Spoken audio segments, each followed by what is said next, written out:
Growing up, I lived in a town that seemed to have been forgotten by progress. The kind of place where time crawled and dreams shrank to fit the size of your circumstances. My parents, bless their souls, worked tirelessly just to make ends meet. My father was a mechanic at a local garage, and my mother managed a small bakery. We weren't destitute, but we were miles away from what anyone might call comfortable. As a kid, I wasn't particularly gifted. I wasn't the smartest, strongest, or most popular. If anything, I had a knack for noticing opportunities where others saw nothing. In school, while my classmates were trading baseball cards or comparing sneakers, I was busy figuring out how to make a little extra money. My first hustle was selling packs of gum that I bought wholesale from a discount store. I'd mark up the price and sell them to classmates who had forgotten to grab a snack. It wasn't much, but the thrill of making my own money was addictive. High school was tough. I didn't fit in with the jocks or the honor students. If anything, I was the kid who blended into the background. I'd scrape by in classes, just enough to avoid summer school, but my mind was always elsewhere. While other kids were dreaming about prom or graduation parties, I was dreaming about a life far beyond this town. I just didn't know how to get there yet. My first real brush with failure came during my junior year. I had started a small lawn mowing service, thinking it was my ticket to earning decent money. I made flyers, knocked on doors, and even got a few clients. For a while, it worked, until it didn't. One week, I mismanaged my schedule and forgot to show up for a job. The client fired me on the spot, and word spread quickly. In a small town, reputation is everything. By the end of the month, I had no clients left. It was a hard lesson in responsibility, but one I'd never forget. When it was time to think about college, my options were limited. My grades weren't stellar, and my family certainly didn't have the money to send me to a fancy school. I ended up enrolling at a local university, commuting from home to save on costs. It wasn't glamorous, but it was something. My parents were proud, though I could sense their worry. College wasn't just an expense, it was a gamble, and the odds felt stacked against me. The reality of college hit me like a freight train. I took on part-time jobs, stocking shelves at a grocery store, delivering pizzas, even assembling furniture, just to scrape together enough for tuition and gas. Each day felt like a grind, a never-ending loop of classes and work. Yet, amidst the chaos, something inside me began to solidify. I was no longer just a dreamer, I was becoming a grinder, someone willing to claw their way up, inch by inch. By the time I reached my second year, I had met a girl. She was everything I wasn't, smart, confident, and from a family that didn't have to check price tags. For a while, she became my anchor. She believed in me, even when I didn't believe in myself. But relationships built on shaky foundations rarely last. As my workload increased and my bank account dwindled, the cracks in our relationship grew. She'd urge me to figure things out, but I had no answers. Eventually, she left. Her parting words were like a punch to the gut: I can't build a future with someone who's stuck in the past. Heartbroken and broke, I spiraled. My grades slipped, my motivation evaporated, and the weight of my circumstances felt unbearable.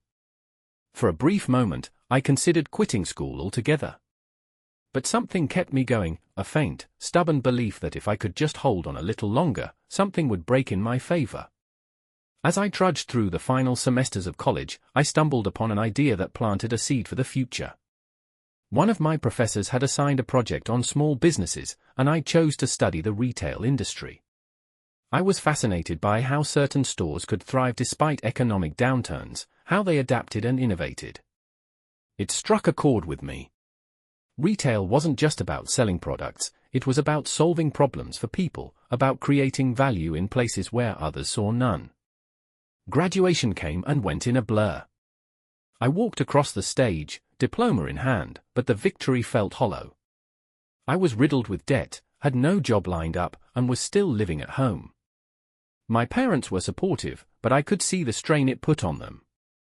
I'd taken out loans not just for school, but to help keep the lights on at home during particularly rough patches. The thought of paying it all back felt insurmountable. The tipping point came a few months later. My mother's bakery had been struggling, and she confided in me that she might have to close it down. It was the last straw. I couldn't just sit around anymore, waiting for life to hand me an opportunity. I had to create one, no matter the cost. Looking back, those early years weren't just the prologue to my story, they were the forge.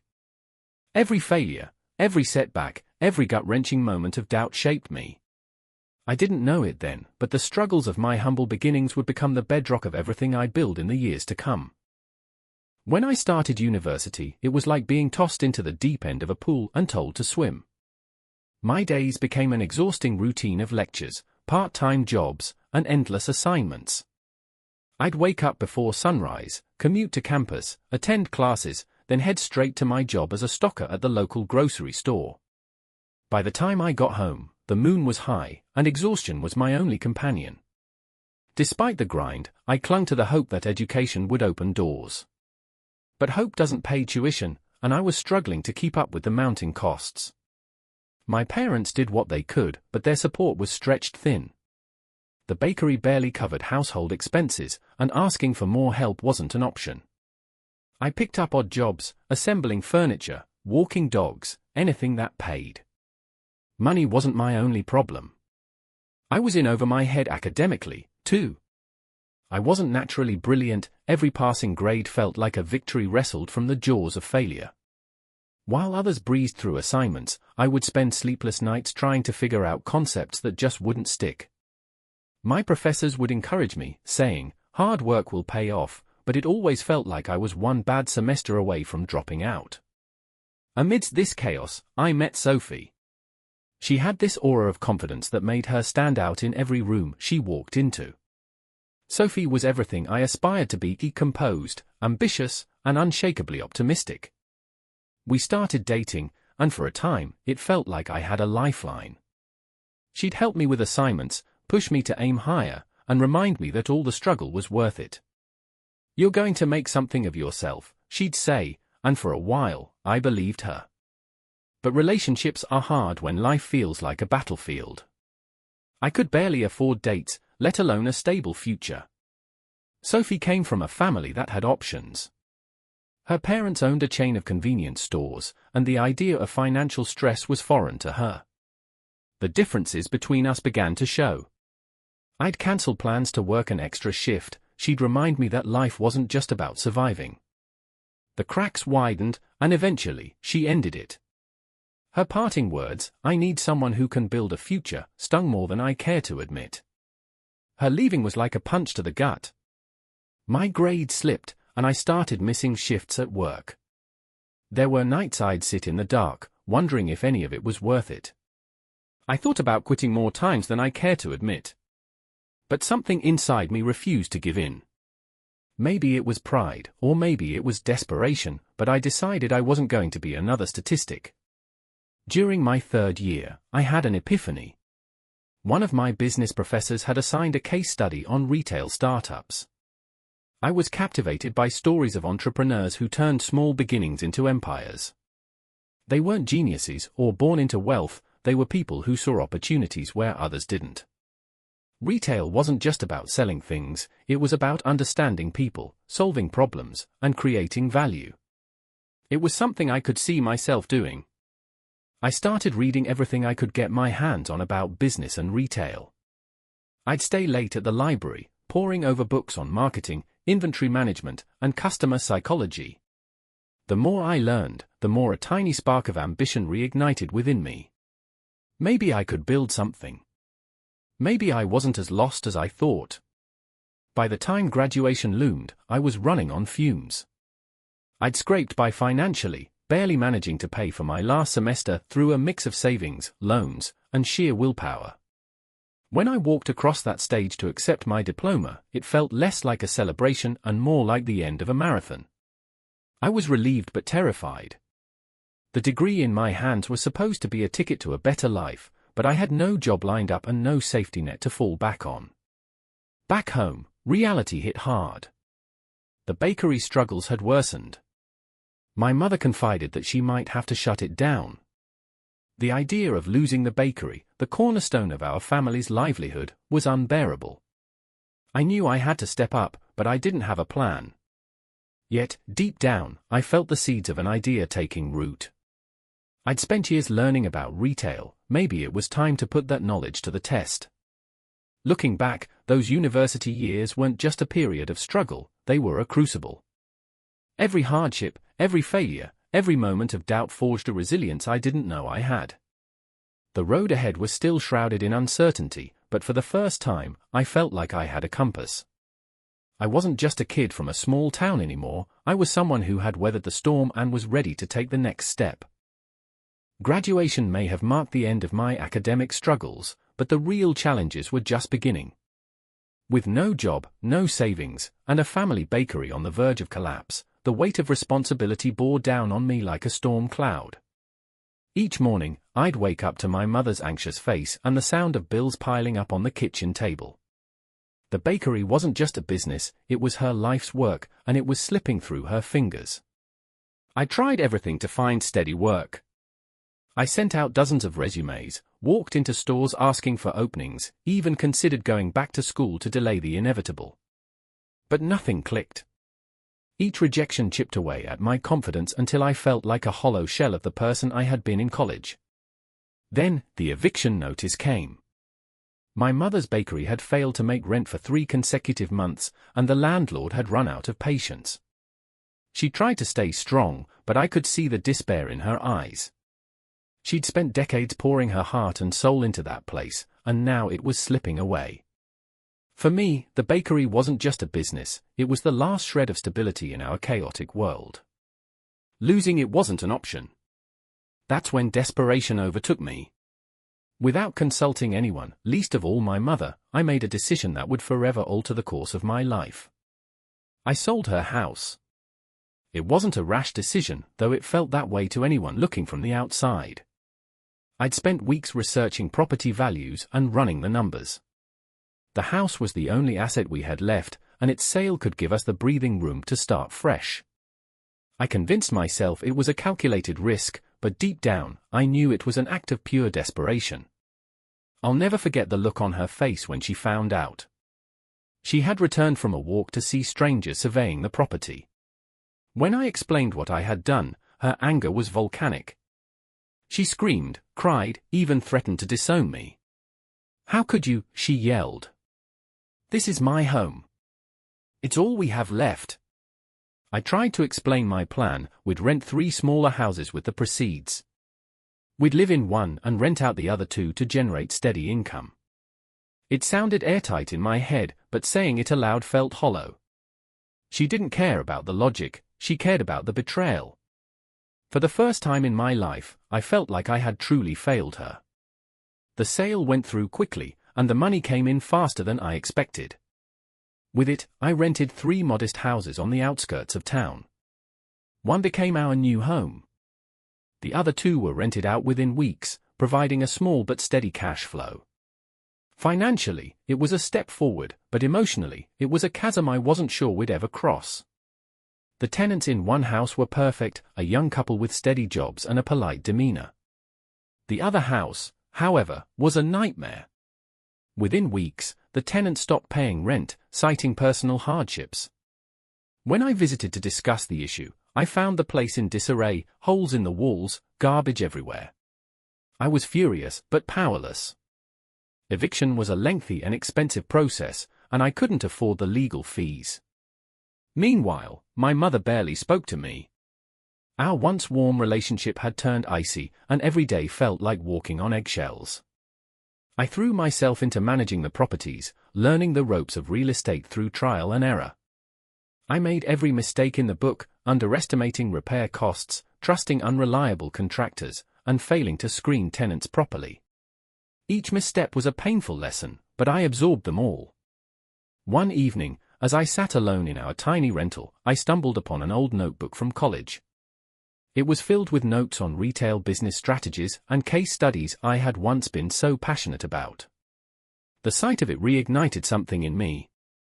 Managing properties wasn't enough, I wanted to build something, to create a legacy that would make all this hardship worthwhile. I began drafting a plan for a small retail store. I envisioned a place that would cater to the local community's needs while standing out through exceptional service and unique products. I had no capital, no experience, and no guarantee it would work, but I had determination, and sometimes, that's all you need. The following months were a whirlwind of planning and hustling. I started saving every penny from the rental income and picked up freelance work on the side. Slowly but surely, I began to see a path forward. The road was still treacherous, and I knew there were more storms ahead, but for the first time in months, I felt a glimmer of hope. This wasn't the end, it was the beginning of something bigger. The plan to start a retail business consumed my every waking thought. I knew I couldn't build something out of thin air, so I decided to take another leap. With the steady income from the rental properties and a fraction of savings scraped together, I secured a small space in a run-down shopping plaza on the edge of town. It wasn't glamorous, but it was cheap, and I saw potential where others saw decay. The first few months were grueling. I spent countless hours renovating the store myself to save money. Armed with nothing but YouTube tutorials, a borrowed set of tools, and sheer determination, I painted walls, patched cracks, and cobbled together shelving from reclaimed wood. The place slowly transformed from an empty shell into something resembling a business. Every decision was a gamble. I had no formal experience in retail, just a vision of what I thought might work. I decided to focus on products that people in the area needed but often overlooked: household essentials, basic groceries, and a small section dedicated to niche, handmade goods from local artisans. The goal was to stand out as both practical and unique. When the doors finally opened, I was terrified. For weeks, the store sat mostly empty, save for the occasional curious passerby who would walk in, browse for a few minutes, and leave without buying anything. I'd sit behind the counter, watching the clock and wondering if I'd made another colossal mistake. Then, something unexpected happened. One of my tenants, the young couple renting the reliable house, stopped by the store one evening. They picked up a few items and commented on how nice the place looked. "We'll tell our friends about this," they said, and I didn't think much of it at the time.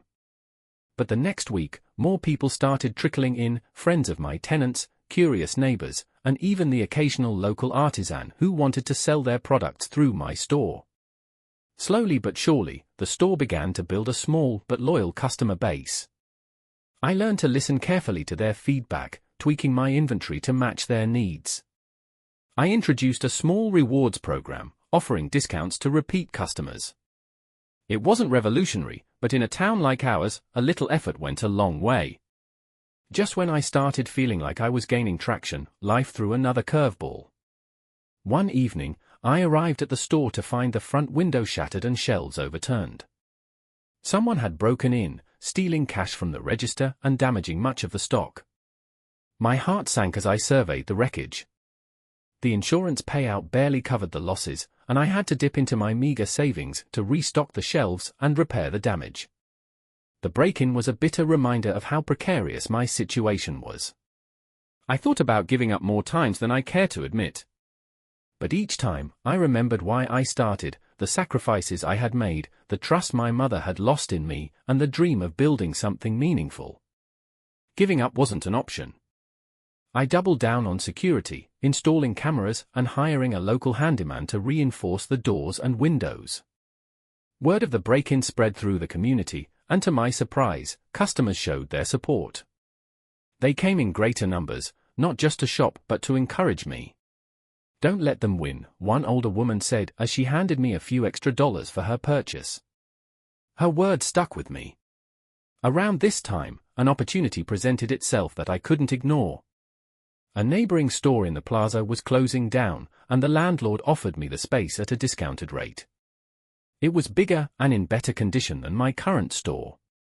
The idea of expanding so soon was daunting, but I saw it as a chance to grow.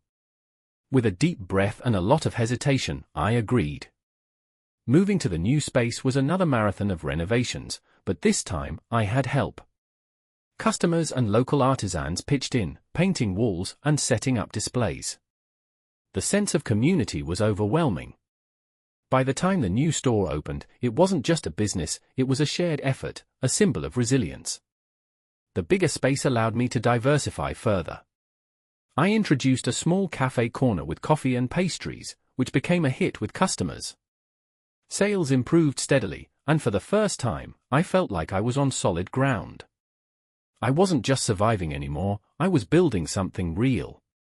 As I reflected on those tumultuous months, I realized how much I had grown. The break-in, the long nights, the constant doubts, they had all been part of the journey. I still had a long way to go, but for the first time, I felt like I was steering my own ship, navigating the unpredictable waves of entrepreneurship. This wasn't the end of the struggle, but it was the beginning of something bigger. And I was ready for whatever came next. The new store marked a turning point, but scaling a business is a different beast altogether. I had gone from renovating a single shop to managing something more complex. The cafe corner was thriving, the handmade goods were a local hit, and for the first time, I saw an opportunity to expand further. The idea of turning my single store into a chain began to take root. But dreams of growth come with challenges, and mine arrived swiftly. A large retailer opened a new location just a few miles away, bringing with it cheaper prices and aggressive advertising campaigns. Overnight, foot traffic in my store dwindled. Loyal customers still stopped by, but the drop in sales was undeniable. I had to adapt, and fast. I decided to fight back, not with prices, but with experience.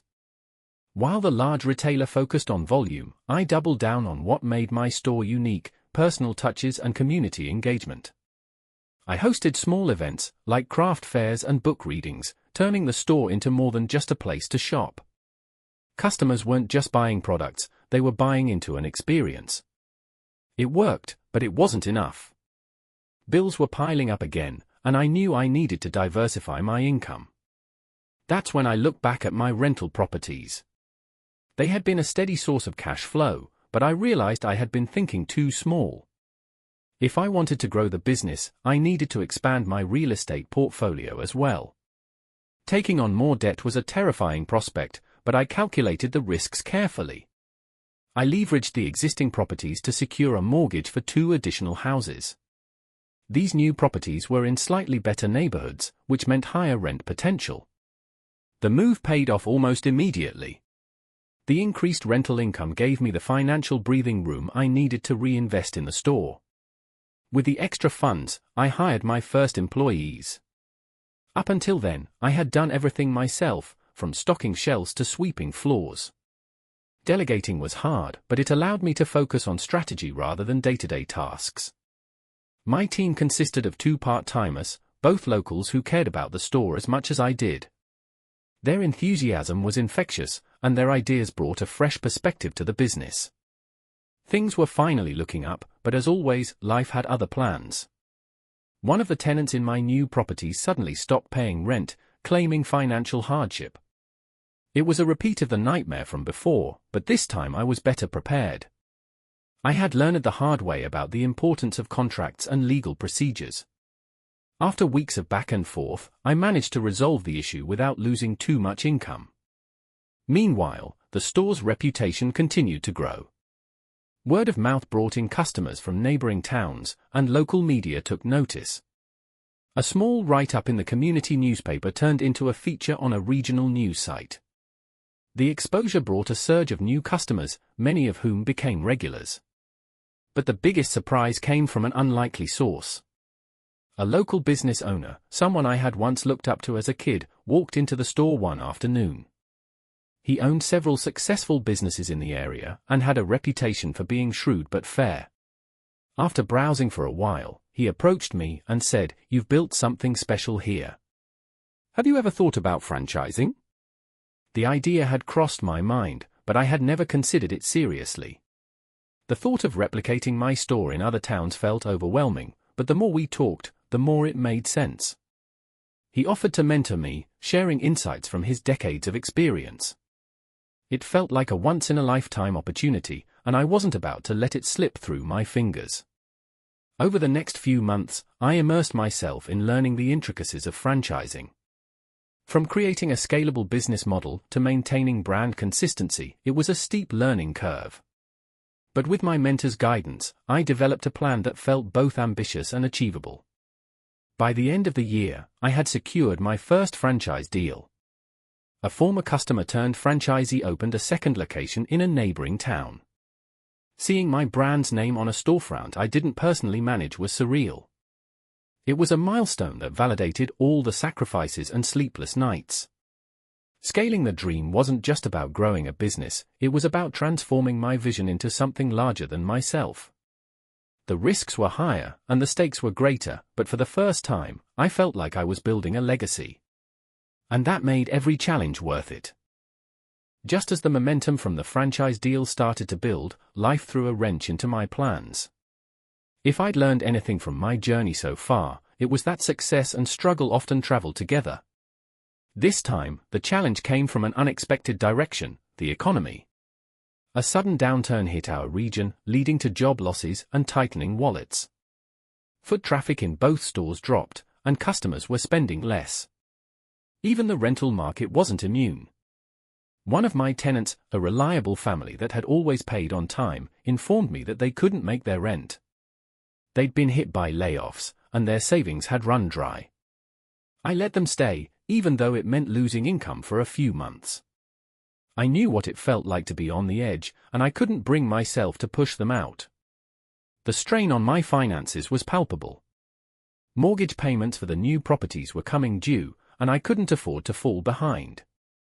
My initial instinct was to cut corners, scale back on inventory, reduce staffing hours, and halt community events at the store. But deep down, I knew that retreating would only hurt the business more. Instead, I took a risk. I launched a series of promotions aimed at bringing people back into the stores. Discounts on popular items, bundled deals, and loyalty rewards became the focus of my marketing efforts. I also leaned heavily on social media, creating posts that highlighted the unique aspects of the store, the cafe corner, the handmade goods, and the stories behind some of the artisans I worked with. It wasn't an overnight fix, but the response was encouraging. Just as things seemed to stabilize, another unexpected event shook my world. A fire broke out in one of my rental properties late one night. The damage was extensive, and the tenants had to relocate. Thankfully, no one was hurt, but the repairs were going to cost more than my insurance would cover. It felt like a cruel twist of fate. As soon as one problem was resolved, another reared its head. The fire forced me to make tough decisions. I pulled money from the store's budget to cover the repairs, which put a strain on operations. For weeks, I worked around the clock, juggling the demands of the store, the franchise, and the rental repairs. Sleep became a luxury I couldn't afford. During this time, I learned the value of leaning on others. My mentor stepped in, offering advice and even connecting me with a contractor who gave me a discount on the repairs. My employees picked up the slack at the store, often going above and beyond to keep things running smoothly. Even my mother, who had been distant since I sold her house, began to soften. She showed up at the store one afternoon with a tray of baked goods, saying, "For the cafe corner." It was a small gesture, but it meant the world to me. The months that followed were some of the hardest of my life, but they were also transformative. I began to see setbacks not as roadblocks but as opportunities to adapt and grow. The fire, for example, led me to reassess my approach to property management. I invested in better insurance and started building a contingency fund for emergencies. Similarly, the economic downturn forced me to think creatively about customer retention and marketing. By the end of the year, the store's sales had recovered, and the franchise location was holding its own. The repairs on the rental property were completed, and I found new tenants who were eager to move in. It wasn't a perfect recovery, but it was enough to keep me moving forward. Looking back, I realized that these unexpected setbacks had been pivotal. They taught me resilience, resourcefulness, and the importance of community. I wasn't just building a business anymore, I was building a network of people who believed in what I was doing. And that made all the difference. The lessons from my setbacks didn't just change how I approached challenges, they reshaped my entire mindset. By the time the dust settled from the fire and the economic downturn, I wasn't the same person who had stumbled through his first business plan or nervously opened the doors to a fledgling store. I'd learned how to think on my feet, adapt under pressure, and lean into the unexpected. The recovery phase was slow but deliberate. I poured more energy into refining the customer experience. My stores didn't just sell products, they told stories. Each handmade good came with a tag describing its maker and the inspiration behind it. The cafe corner featured local bakers and brewers, rotating weekly to keep things fresh. These small touches made a difference. Customers began to see the stores as more than just shops, they became community hubs. Around this time, my mentor encouraged me to explore new revenue streams. Don't put all your eggs in one basket, he'd remind me. I decided to experiment with online sales, setting up a simple website to showcase some of the most popular items. The move was a game changer. Orders trickled in at first, but within months, the site began generating steady income. It was my first step toward diversifying beyond the physical storefronts. One unexpected boost came when a regional blogger stumbled upon my store during a visit to town. She wrote a glowing review, praising the unique mix of products and the welcoming atmosphere. The post went viral within our community, driving a surge of new customers to both the physical stores and the website. For the first time, I felt like I was gaining recognition beyond the confines of our small town. But success brought its own set of challenges.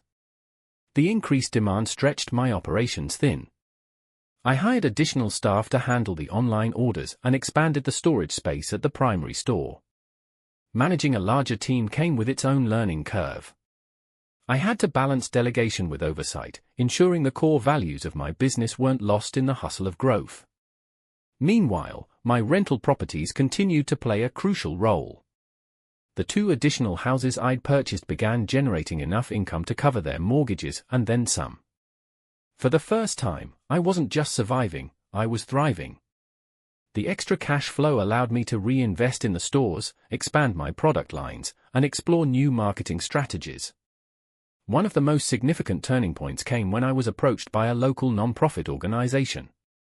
They wanted to collaborate on a charity event, using my store as a venue for a fundraising drive. The event was a huge success, drawing in crowds and solidifying the store's reputation as a community cornerstone. It also gave me a new perspective on the role businesses could play in giving back. From that point forward, I made it a priority to integrate social responsibility into my business model. As the stores grew, so did my ambitions. I began scouting locations for a third store, this time in a neighboring city with a growing population. The idea of entering a new market was daunting, but I felt ready. I'd built a solid foundation and learned to navigate both the highs and lows of entrepreneurship. During this period, my relationship with my mother took a surprising turn. She'd always been skeptical of my decisions, especially after the way I'd handled selling her house. But as she watched the business flourish, her attitude softened. One evening, as we shared coffee at the cafe corner, she said, "You've come a long way. I'm proud of you." It was the validation I didn't realize I'd been craving. Looking back, I realized that turning the tide wasn't about a single big win. It was a series of small, intentional steps, each one building on the last. The setbacks had been painful, but they'd also been necessary. They forced me to grow in ways I hadn't anticipated, pushing me to become not just a better entrepreneur, but a better person. And as I looked ahead to the next chapter, I felt ready to face whatever came my way. Just when I thought I had mastered the art of navigating challenges, life delivered another curveball. My plans to expand into a third store were taking shape, the lease was signed, the renovation budget was set, and I had even begun hiring staff for the new location. But then, the economy shifted yet again. Rising inflation drove up the cost of goods, construction materials, and wages, throwing my carefully planned budget into chaos. The pressure mounted quickly. The costs to renovate the new store ballooned to nearly double what I had estimated. Suppliers raised prices on products I'd been relying on for years, forcing me to make tough decisions about inventory. To make matters worse, delays in construction meant the store opening was pushed back by several months, leaving me with overhead costs but no revenue from the new location. I leaned heavily on my mentor during this period. He reminded me to focus on what I could control and encouraged me to revisit the basics of my business model. That's when I realized I had been stretching myself too thin. The success of my first 2 stores had made me overconfident, and I'd started to lose sight of the careful planning that had gotten me this far. To weather the storm, I implemented a series of cost-saving measures. I renegotiated contracts with suppliers, cut back on non-essential spending, and even delayed a few planned upgrades at my existing stores. It was painful to put expansion on hold, but I knew it was the only way to stabilize the business. Then, something completely unexpected happened. A competitor in the neighboring city abruptly closed its doors, citing financial troubles. Their closure left a void in the market that I was uniquely positioned to fill. With the demand for a reliable local retailer surging, I saw an opportunity to fast-track my expansion despite the setbacks. I made a bold move, reallocating funds from my marketing budget to speed up the renovations on the 3rd store. It was a risky gamble, but the timing felt right. When the store finally opened, the response was overwhelming. Customers flocked to the new location, eager for the kind of personalized service and unique products that my brand had become known for. The success of the 3rd store was a turning point, but it didn't come without its challenges. Managing 3 locations stretched my team and resources to their limits. I had to rethink my leadership style, delegating more responsibilities to my managers and investing in training programs to ensure consistency across all stores. It wasn't easy, but it was necessary to keep the business running smoothly. Amidst all this, I faced another personal setback. One of my longest-standing tenants informed me they were moving out. Their departure left a gap in my rental income, which I had been relying on to fund the new store. Scrambling to find a replacement tenant while juggling the demands of the business felt like a cruel joke from the universe. But I took it in stride, using the experience as a reminder of the importance of financial resilience. To my surprise, the vacancy turned out to be a blessing in disguise. After some minor renovations, I was able to attract a new tenant willing to pay a higher rent. The additional income provided a much-needed boost, helping to offset some of the rising costs elsewhere in the business. As the dust settled, I realized how much I had learned from these setbacks. They forced me to adapt, innovate, and lean on the people around me for support. The challenges weren't just obstacles, they were opportunities to grow stronger and more resourceful. By the end of the year, all 3 stores were performing well, and my rental properties were back on track. The business wasn't just surviving, it was thriving in ways I hadn't imagined possible. The setbacks had tested my limits, but they had also reaffirmed my belief in the power of persistence and adaptability. Looking ahead, I knew there would be more challenges to face. But for the first time in a long time, I felt ready to tackle whatever came my way. The journey wasn't over, but I was learning to embrace the unpredictability of it all, knowing that each twist and turn was shaping me into the entrepreneur I was destined to become. The end of the year brought a sense of stability I hadn't felt in a long time. All 3 stores were operational, rental income was steady, and the scars from previous setbacks had begun to fade. Yet, I wasn't content to coast on what I'd built. There was still so much I wanted to achieve, and I knew the key to lasting success was not just in surviving, but in continually evolving. One of my biggest priorities became strengthening the foundation of my business. I started with my team. While my managers were doing an excellent job, I realized I needed to cultivate leadership at every level. I began hosting monthly training sessions, bringing in experts to teach skills ranging from customer service to inventory management. Watching my team grow in confidence and capability was one of the most rewarding experiences of my journey so far. The next step was embracing technology. Up until that point, much of my operations had been run on spreadsheets and manual processes. It worked when I had one store, but as the business expanded, inefficiencies started to emerge. I invested in a point-of-sale system that streamlined inventory tracking and integrated seamlessly with the online store. This allowed me to make data-driven decisions, like identifying which products were underperforming and adjusting my inventory accordingly. The improvements didn't stop there. I revamped the online store, making it more user-friendly and visually appealing. I also introduced a subscription service for some of my most popular products, like specialty coffee blends and handmade soaps. Customers loved the convenience, and the recurring revenue added a layer of financial stability to the business. While the stores and the rental properties provided steady income, I couldn't shake the feeling that I needed to give back to the community that had supported me through thick and thin. I partnered with a local charity to host a holiday fundraiser, donating a portion of December's profits to families in need. The event brought people together and reinforced the sense of connection I'd worked so hard to cultivate. It wasn't just good for business, it felt right. But the most unexpected development came from a corporate investor. Out of the blue, I received an email from a regional investment firm that had taken notice of my stores. They wanted to meet to discuss a potential partnership. At first, I was hesitant. The idea of giving up partial control of my business didn't sit well with me. But after several conversations, I realized they weren't interested in taking over, they wanted to help me scale. With their backing, I began laying the groundwork for a fourth store, this time in a bustling suburban area with high foot traffic. The investment also allowed me to hire a marketing team, something I'd been handling myself for years. Their expertise brought a level of professionalism to the brand that I couldn't have achieved on my own. As the fourth store took shape, I reflected on how far I'd come. The early days of uncertainty, the struggles with finances, the constant fear of failure, they felt like a lifetime ago. But I knew they'd been crucial to my growth. Without those experiences, I wouldn't have developed the resilience and resourcefulness that had brought me here.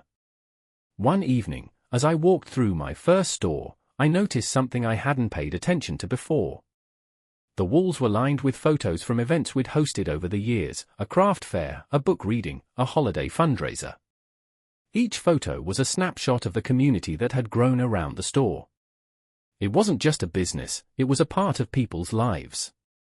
That realization brought me a deep sense of fulfillment. Success wasn't just about profits or expansion, it was about creating something that mattered. The journey was far from over, but I was finally in a place where I could appreciate how far I'd come. And as I prepared to open the fourth store, I felt ready for whatever challenges and opportunities lay ahead. The grand opening of the fourth store was a milestone I hadn't dared to dream of years ago. It was a bright, crisp morning, and a crowd had already gathered outside, eager to see what the new location had to offer. As I cut the ceremonial ribbon, applause erupted, and for a moment, I stood there, soaking it all in. This was no longer just my story, it was the culmination of everyone's efforts, my team, my family, and the community that had supported me every step of the way. With the fourth store thriving, I found myself thinking about the future in a different way. I had spent years chasing success, overcoming one obstacle after another, but now I wanted to focus on building something that would outlast me. It wasn't just about growth anymore, it was about creating a legacy. The first step was formalizing the values that had guided me through my journey. I gathered my team and spent weeks brainstorming what our brand truly stood for. We came up with a mission statement centered on 3 pillars: community, sustainability, and innovation. These weren't just words on paper, they became the foundation for every decision we made moving forward. To honor the pillar of sustainability, I partnered with local environmental groups to reduce our store's carbon footprint. We switched to energy-efficient lighting, began sourcing eco-friendly packaging, and even set up recycling stations in each location. Customers noticed the changes and appreciated the effort, which strengthened their loyalty. The pillar of community led to even more impactful initiatives. I launched a scholarship program for local high school students interested in business, providing mentorship and financial aid to help them achieve their dreams. Seeing the excitement and gratitude from the first group of recipients was a reminder of how far I'd come and how much farther I could help others go. Innovation took the form of expanding the online store into a full-fledged e-commerce platform. With a growing team of tech-savvy employees, we introduced features like personalized shopping recommendations and virtual tours of our physical stores. The platform quickly became a significant revenue stream, attracting customers from across the country. Amid these developments, my personal life also took a turn for the better. My mother, who had once been my harshest critic, became my biggest supporter. She even started baking again, providing pastries for the cafe corners in all 4 stores. Watching her regain her sense of purpose was one of the most fulfilling moments of my life. As the business flourished, I found myself reflecting on the journey that had brought me here. The failures, the setbacks, the moments of doubt, they all seemed distant now, like memories from another life. But I knew they had been essential. Without them, I wouldn't have developed the resilience, resourcefulness, and humility that defined me today. One evening, as I locked up the first store, I noticed a young man standing outside, staring at the window display. He reminded me of myself all those years ago, wide-eyed, full of dreams, but unsure of how to make them a reality. I stepped outside and struck up a conversation. He told me he was thinking about starting his own business but didn't know where to begin. I smiled, handed him my card, and said, "Come by tomorrow. Let's talk." That moment crystallized what this journey had become. It wasn't just about building a business, it was about inspiring others to believe in themselves and their potential. I'd come full circle, from a struggling entrepreneur to someone who could guide others on their path. Looking ahead, I knew there would always be challenges, but I welcomed them. They were part of the process, part of the growth. As I stood outside that first store, watching the last rays of sunlight fade, I felt a deep sense of gratitude for the journey, for the people who had walked it with me, and for the chance to leave a legacy that truly mattered.